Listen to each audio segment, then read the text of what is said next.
नमस्कार दोस्तों, the तर्कवाद show के एक और नए एपिसोड में आप सभी का बहुत बहुत स्वागत है। कल प्रधानमंत्री नरेंद्र मोदी ने भारत की 3 आर्म्ड फोर्सेस को फ्री हैंड दे दिया है। कोई भी ऑपरेशनल पावर लेने के लिए फ्री हैंड दे दिया है कि आपको पूरी इजाज़त है, आपके हिसाब से आपको जो लगता है, जिस तरीके से लगता है, जहां पर लगता है, जिस हिसाब से लगता है, आप पाकिस्तान को हिट कीजिए और प्लान मेरे को बता दीजिए। इस तरीके से ऑपरेशनल पावर्स पूरी 3 आर्म्ड फोर्सेस को दे दी है। और 3 आर्म्ड फोर्सेस, जैसे कि आप सबको पता है कि भारत के 3 आर्म्ड फोर्सेस कितने सक्षम है हर एक तरीके के मिलिट्री ऑपरेशन को करने के लिए, चाहे वो ज़मीन के रास्ते हो, चाहे वो हवा के रास्ते हो, चाहे वो पानी के रास्ते हो। अब सवाल ये है दोस्तों कि पाकिस्तान डर चुका है, और ये पाकिस्तान का जो डर है, पाकिस्तान के कुछ समय पहले से ही पाकिस्तान के सेनेट के अंदर दिखाई दे रहा है। पाकिस्तान के सेनेट के अंदर मौजूद जितने भी पाकिस्तान के मंत्री हैं, विदेश मंत्री हो गए, जितने भी पाकिस्तान के, फॉर एग्जांपल जैसे कि रक्षा मंत्री का आपको पता ही है, रक्षा मंत्री की जो बयान था, रक्षा मंत्री का जो बयान था, जो मीडिया के बाहर आ चुका है। ऑस्ट्रेलियन मीडिया ने उस चीज़ को कोट करा था और वहाँ पर एक इंटरव्यू के दौरान उन्होंने बता दिया था कि जी हाँ, हम तो आतंकवाद को सपोर्ट कर रहे हैं अमेरिका के कहने पर। लेकिन अब इसी पाकिस्तान के सेनेट के अंदर दोस्तों पाकिस्तान डर रहा है, पाकिस्तान के मंत्री डर रहे हैं और वो लगातार एक ही बात कह रहे हैं कि भारत हमारे ऊपर कभी भी हमला कर सकता है, आने वाले 24 घंटे में हमला कर सकता है। वहाँ के मंत्री रात को 2:30 बजे जगकर भी प्रेस कॉन्फ्रेंस कर रहे हैं और कह रहे हैं कि भारत आने वाले 24 घंटे में, 36 घंटे में हमारे ऊपर हमला कर देगा, हमको कुछ करना चाहिए। उनके रेलवे मंत्री भी बयान दे रहे हैं। अब आप सोचेंगे रेलवे मंत्री किस तरीके से बयान दे सकते हैं, क्योंकि दोस्तों पाकिस्तान की स्थिति अब ऐसे हो चुकी है, पाकिस्तान के अंदर जितनी भी रेलवे लाइंस हैं, जितनी भी ट्रेन्स हैं, इन सबको पाकिस्तान आर्मी ने अपने अंडर में ले लिया है और पाकिस्तान आर्मी इसको इस्तेमाल कर रही है अपने मूवमेंट के लिए। अब दोस्तों दूसरी तरफ आपको क्या देखने को मिला है? दोस्तों दूसरी तरफ आपको ये देखने को मिलेगा कि पाकिस्तान के खिलाफ इंडिया किस तरीके से ऑपरेशन चला सकता है। देखिए दोस्तों, पाकिस्तान के खिलाफ इंडिया ऑपरेशन चला सकता है LOC के तहत। लेकिन अब आपको ये जानना होगा कि इससे पहले जितने भी ऑपरेशन चले थे, मेजर ऑपरेशन की मैं बात करूंगा, यहाँ पर मैं बात करूंगा बालाकोट एयर स्ट्राइक की और उरी द सर्जिकल स्ट्राइक की, ठीक है, यानी कि सर्जिकल स्ट्राइक की जो 2016 के अंदर हुई थी। सर्जिकल स्ट्राइक और बालाकोट एयर स्ट्राइक दोनों जब एग्जीक्यूट हुई थी दोस्तों, तब ये LOC की तरफ से एग्जीक्यूट की गई थी। उरी के दौरान पुंछ डिस्ट्रिक्ट और कुपवाड़ा डिस्ट्रिक्ट की LOC को क्रॉस किया गया था और फिर LOC के अंदर जाकर सर्जिकल स्ट्राइक के अंदर जैश-ए-मोहम्मद और लश्कर-ए-तैयबा, हिजबुल मुजाहिदीन, इनके खूब सारे कैंप्स को डिस्ट्रॉय किया गया था।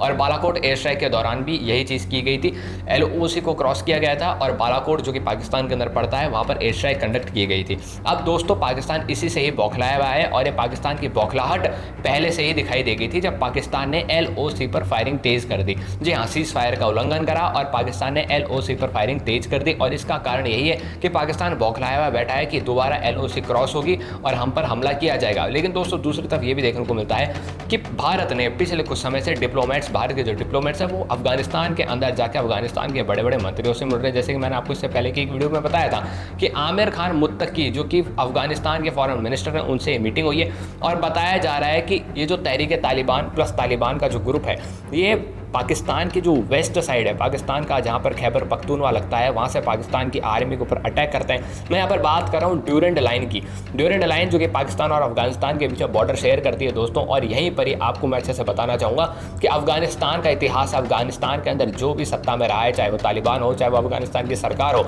उन्होंने कभी भी ड्यूरेंट लाइन को एक्सेप्ट ही नहीं करा है।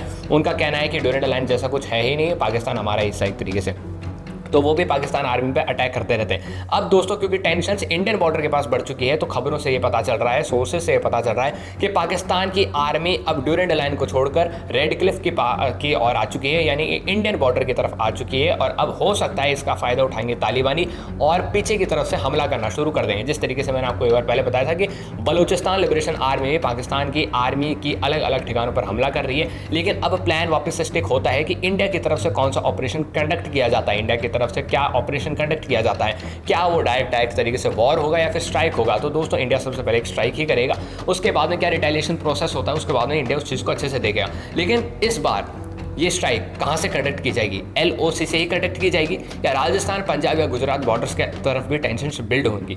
दोस्तों लास्ट टाइम जब सर्जिकल स्ट्राइक हुई थी, तब जब LOC से टेंशन बढ़ी थी, यानी कि LOC से स्ट्राइक्स कंडक्ट की गई थी, तब राजस्थान बॉर्डर के आसपास से आर्टिलरी फायरिंग शुरू हो चुकी थी। अगर इस बार भी ऐसा होता है, राजस्थान पंजाब बॉर्डर के आसपास आर्टिलरी फायरिंग शुरू होती है, तो अब ये चीज़ कंफर्म हो जाएगी कि ये जो ऑपरेशन है LOC के थ्रू कंडक्ट होएगा। लेकिन इससे पहले मैं आपको एक और चीज़ बताना चाहूँगा कि भारत के अंदर भी कई ऐसी सिचुएशंस बन रही है, यानी कि कांग्रेस सरकार के जो ऑफिशियल कांग्रेस सरकार, अगर अपन ऑफिशियल कांग्रेस का बयान देखें, यानी कि राहुल गांधी का और मल्लिकार्जुन खड़गे का बयान देखें, तो उनका साफ साफ कहना है कि हम भारत सरकार को को हर उस कदम पर सपोर्ट करते हैं जहां भारत सरकार पाकिस्तान के खिलाफ एक्शन लेती है। इतना ही नहीं, फारूक अब्दुल्ला और उमर अब्दुल्ला का भी यही कहना है कि हम भारत सरकार को पूर्ण रूप से समर्थन दे रहे हैं। लेकिन कांग्रेस के जो निचले लोग हैं, कांग्रेस पार्टी की जो सोशल मीडिया हैंडलर्स हैं, मैं यहाँ पर सुप्रिया श्रीनेट की भी बात करना चाहूँगा, इनमें इतना भी दिमाग नहीं है कि ये राहुल गांधी और मल्लिकार्जुन खड़गे की बात सुन ले, कांग्रेस की टॉप लीडरशिप की बात सुन ले। ये दोस्तों अलग अलग ट्वीट्स कर रहे हैं, अलग अलग पोस्ट कर रहे हैं। हाल ही में इन्होंने एक पोस्ट करा, प्रधानमंत्री मोदी की एक फोटो दिखाई जिसके अंदर प्रधानमंत्री मोदी का चेहरा ही नहीं था।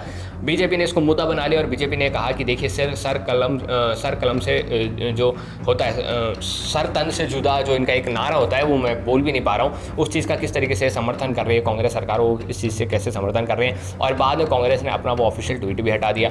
इसके बाद में ये भी देखने को मिला कि वेस्ट बंगाल के अंदर एक पैरा कमांडो सोल्जर के घर के बाहर किसी ने पाकिस्तान को समर्थन देता हुआ एक पोस्टर चिपका दिया। वो पोस्टर हम आपको दिखाना तो नहीं चाहते, लेकिन आप उस चीज़ को समझ सकते हैं कि किस तरीके से भारत के अंदर हेट भावना फैल रही है। इस बीच यही होगा कि भारत के अंदर हिंदू और मुसलमान एकजुट रहें।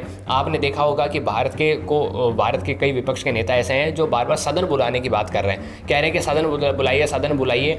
हम सदन के अंदर बहुत कुछ बोलना चाहते हैं, लेकिन हकीकत में और बहुत कुछ बोलना चाहते हैं, और ये जो हम सबका एकजुट होकर जो बोलने का प्रयास रहेगा, इससे पूरी दुनिया के अंदर प्रभाव पड़ेगा। लेकिन दोस्तों, प्रभाव तो असली तभी पड़ेगा जब पाकिस्तान के ऊपर प्रहार होगा। तो देखना ये होगा कि भारत आने वाले समय में क्या करता है। फिलहाल के लिए बस यही स्टैग्नेंट अपडेट्स हैं। इंडियन आर्मी, इंडियन एयरफोर्स और इंडियन नेवी को पूरा ऑपरेशनल पावर दे दिया गया है। सभी तरीके से ऑपरेशनल पावर मिल चुकी हैं और वो कभी भी किसी भी वक्त किसी भी तरीके से पाकिस्तान के ऊपर एयर स्ट्राइक्स कंडक्ट कर सकते हैं या भी कोई भी स्ट्राइक कंडक्ट कर सकते हैं। इस बीच ये भी कहा जा रहा है कुछ एक्सपर्ट द्वारा कि पाकिस्तान के पास जो कराची के पास ऑयल पोर्ट्स है उनको उड़ा दिया जाए, पाकिस्तान के जितने भी बिजली घर हैं उनको टारगेट किया जाए ताकि पाकिस्तान के अंदर ब्लैकआउट हो जाए, और पाकिस्तान के रेलवे लाइंस को भी टारगेट कर दिया जाए, बड़े बड़े रेलवे जंक्शंस जो हैं उनको भी टारगेट कर दिया जाए, जिससे कि पाकिस्तान आर्मी की जो कनेक्टिविटी है वो टूट जाए पूरी तरीके से। आप क्या सोचते हैं इन सब चीज़ों के बारे में नीचे कमेंट बॉक्स में लिखिए। जय जवाहर, तर्कवाद को सब्सक्राइब कीजिए।